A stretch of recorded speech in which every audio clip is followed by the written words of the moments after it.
Ce matin-là, l'ambiance est pesante. Damia n'a pas fermé l'œil. Elle repense à chaque recoin de la cave qu'elle a exploré en secret cette nuit, alertée par ces bruits étranges.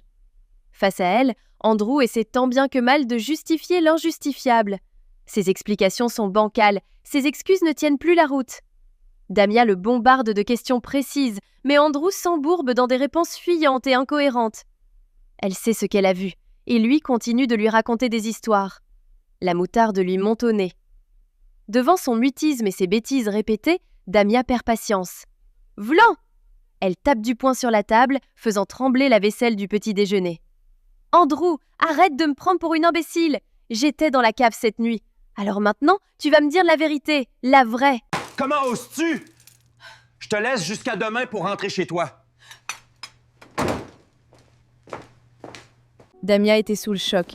Elle n'avait plus le choix. Elle devait boucler ses valises de toute urgence. Contre toute attente, la femme d'Andrew vint la rejoindre dans sa chambre. Prise d'une profonde compassion, cette dernière fut bouleversée de voir son mari dans un tel état. Elle n'avait jamais vu Andrew comme ça auparavant. Bien que déconcertée, elle avait pris la décision d'aider Damia, car elle-même sentait que quelque chose de profondément anormal s'y tramait. Cette nuit-là, la femme d'Andrew et Damia convinrent d'un plan commun. Elles allaient descendre ensemble dans la cave. Plus déterminées que jamais à découvrir la vérité, les deux femmes s'enfoncèrent dans l'obscurité pour atteindre la cave. Arrivées devant une lourde porte verrouillée par un énorme cadenas, un bruit suspect les figea sur place. Elles se cachèrent dans l'ombre, le cœur battant, avant de réaliser que les gémissements provenaient de la cellule même. En unissant leurs forces, elles parvinrent enfin à briser le verrou. Le choc fut total. Plusieurs jeunes femmes étaient séquestrées là. Parmi elles, Damia reconnut immédiatement Katie, sa meilleure amie. Celle-ci, affaiblie et enceinte de 8 mois, la regarda avec une lueur d'espoir. Dans un cri étouffé, les deux amies se jetèrent dans les bras l'une de l'autre, entre larmes et soulagement. Je n'ai rien fait. On verra ça au poste.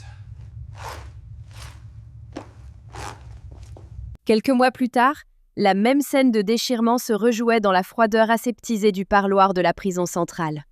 Derrière le verre rayé, Andrew semblait s'être éteint peu à peu. Cependant, son regard s'éclaira d'une lueur d'espoir fragile lorsqu'il aperçut, de l'autre côté, son épouse qui s'approchait. Katie, qui avait si longtemps refusé de franchir ses murs, se tenait enfin là. Bien qu'il ait été son agresseur, elle avait trouvé une force nouvelle. En s'enracinant profondément dans la parole de Dieu, elle avait appris le chemin difficile du pardon. Elle n'était pas venue par obligation, mais par conviction. Elle tenait leur bébé avec une tendresse infinie, symbole d'une vie qui continue malgré les ruines du passé. Mais plus que l'enfant, ce qu'elle plaqua contre la vitre pour qu'il le voie, c'était la Sainte Bible. Katie avait décidé de suivre le chemin du Christ, et par ce geste, elle offrait. Bouleversée par la visite de Katie, Andrew prit la décision de découvrir qui était réellement Jésus-Christ. 1 an plus tard, la grâce de Dieu a opéré un véritable miracle dans leur vie. Katie et sa sœur ont chacune rencontré un nouvel époux, des hommes bons qui ont su panser leurs blessures.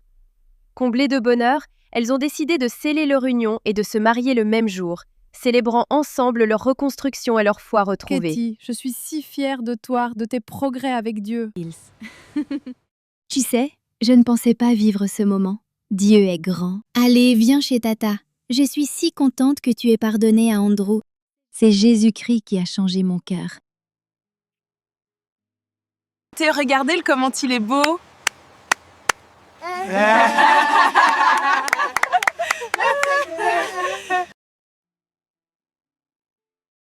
Et n'oubliez pas de liker, commenter et de vous abonner. Soyez bénis.